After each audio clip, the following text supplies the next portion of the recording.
Hold on a second. What is going on over in North London, bruv? What is going on over in North London? I thought Eze was meant to be going to the Arsenal. I thought Eze was meant to be going to the Arsenal. Why am I seeing that Eze is... It might be on his way to Spurs. Might be on his way to Spurs. Yo, this is crazy, you know. Eze all summer has been linked to Arsenal. I know there was a little bit of Spurs interest, but it never really felt like it was concrete. You know what I mean? Never really felt like, no, it felt concrete, but it never really felt like he was interested in them. So for him now, you know, I'm looking at what it says Fabrizio saying that he is, let me enlarge my screen a little bit. If Fabrizio is saying that he's keen on the move to Tottenham for his desire to play Champions League football. Now, the deal now depends on club to club talks. The thing is, though, why did Spurs wait this long? Because there was a £68 million release clause in Eze's contract at the time of a few months ago, or a month ago, and now it's expired, and now he's on his... Now he can go for more. Now, I don't actually think he's going to go for more, and I think maybe nobody wanted to pay 68 million. But you look at the Arsenal team and you think Eze will be not a final piece, but you think he'll be a massive, massive bonus for what they've got going on. You got coming off the left-hand side or coming up even in the central areas. You know, they've got Ethan Wyneri, they've got Max Derman now, they've got Odegaard, of course.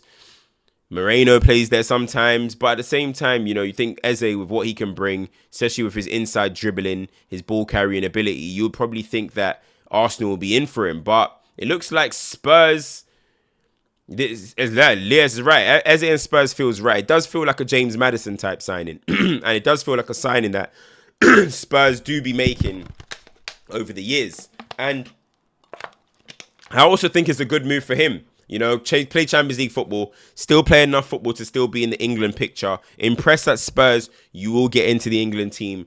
The competition's not as fierce probably as it would be at Arsenal. And I think you can really quickly become a hero at Spurs with some really good performances. So I think Eze to Spurs, and you're looking at what Spurs are trying to do now. All of a sudden, I was looking at Spurs thinking, they haven't done enough. Daniel Levy's talking about, we want to win the Champions League. We want to do this. We want to do that.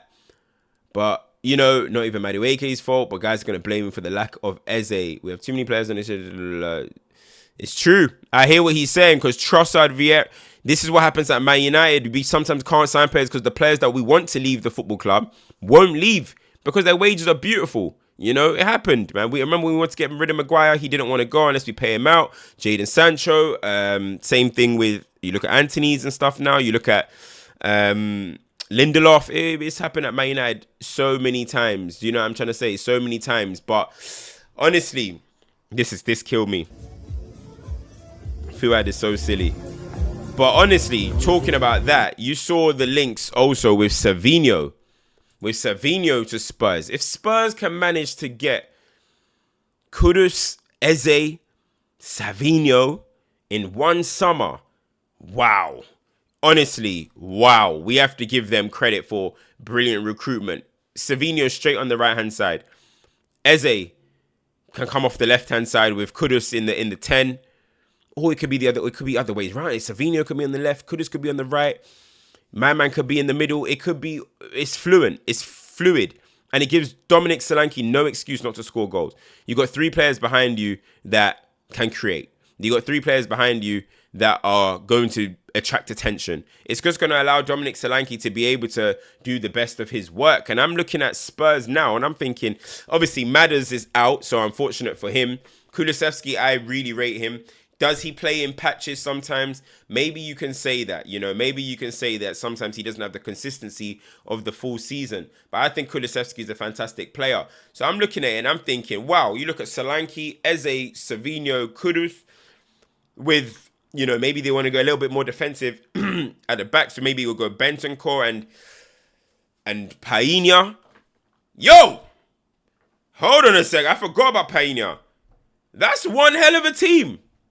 That's one hell of a team. And we know with Romero, with Van de Ven, Udogie, and Pedro Porro, that's a back 4.5. And with Vicario, wait a second, guys. If Spurs cook up that team that I just said, I'm going to say it again. If Spurs cook up a team of Vicario, Pedro Porro, Van de Ven, Romero, Udoji, Bentancur, Painha, just shoring things up, Savinho, Eze, Kudus, and Solanke. Hey, yo, North London might get lit. I'm not gonna lie, you know. Yo, they might start making some noise that we're not used to, you know. Hey, with Thomas Frank making things shore up. That is a team that can definitely do something. This is a team that are trying to equip themselves for Champions League. This is a team that are trying to equip themselves to compete in the Premier League or to at least get Champions League football again. And then on the bench, they've got Brennan Johnson, who's useful. Odebear, Tell. Who else would they have on the bench? Basuma. I don't know if he's left the club yet. Basuma.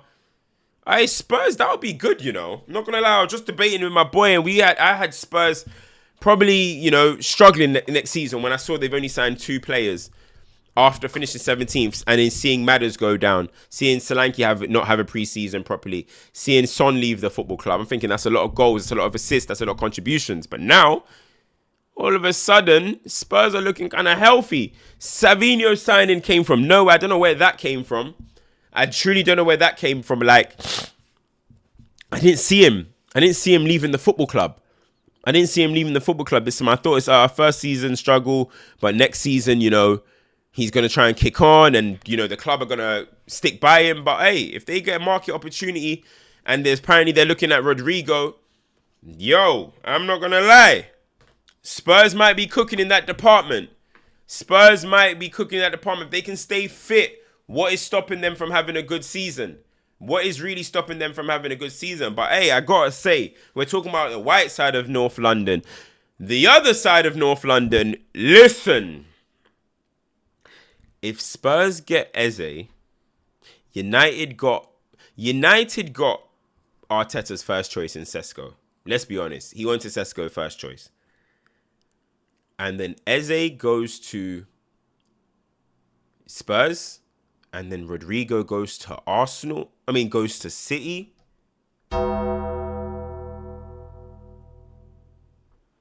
That crash out might be generational. That online crash out is going to be crazy. That people are going to start saying, you know, man's not getting his first choices, blah, blah, blah. I will be on Turkish London's account. I will be waiting. I will turn my notifications on. I will be waiting to see his reaction. If he sees Eberechi Eze, if he sees Eze and Rodrigo joins the ops, yeah, head to Turkish London. Head to Turkish London. LDN, whatever you want to call it. I will be there, bro. I will be there. Trust me. I will be there pronto. That is crazy, though. But yeah, man, I think Kudus, Savinho, and Eze, movies can be made, bro. That's fluent. That's exciting. Now, Thomas Frank hasn't really had players of that level of kind of ballers like that. You know, he had some good players at Brentford, but them ballers like that, yo, I don't know. So we'll see how it works for him. You know, I always think Thomas Frank's a very honest manager, you know, plays the right way, you know, wins second balls, gets some long balls up there. You know, but I don't really associate him with flair, top football. But with them type of players, sometimes they can make it happen. So wow, man, listen, Eze leaving in a hero's way, Community Shield and the FA Cup. What more does he need to do at the football club? So I understand this, but hey, that's mad. There's no way Arsenal is going to let Spurs have a free run. I'm expecting a Fabrizio update soon. Arsenal are alive. No way, man. And more on Monday's story from Rodrigo. Pep Guardiola, big fan. and of the Brazilian and pushing for this option. Mad. Rodrigo to Arsenal. Isak. Yo, this season might be... I mean, Rodrigo to City. This season might be mad, you know. This season might be mad. Hey, listen, guys. Let me know what you think about this. Eze and Savinho potentially to Spurs. Like, share, subscribe. Turn your notifications on. It's your boy, CultureCams. Appreciate all the support, as I've always said. Spurs fans, it's time to get excited, man. It's time to get excited. PSG tomorrow. You might hold a little lick in, pause. You might hold a little couple of licks, but... hey, some players are on the way. The cavalry are on the way. So there's a lot to look forward to anyway, man. They're about to play in the European Super Cups. That's unbelievable. So Spurs, man, they might be cooking. Guys, it's your boy CultureCams. Like, share, subscribe, turn your notifications on. Drop a comment as well. Let me know what you think about this. Hey, things are heating up. Things are really heating up. I'm out. Peace.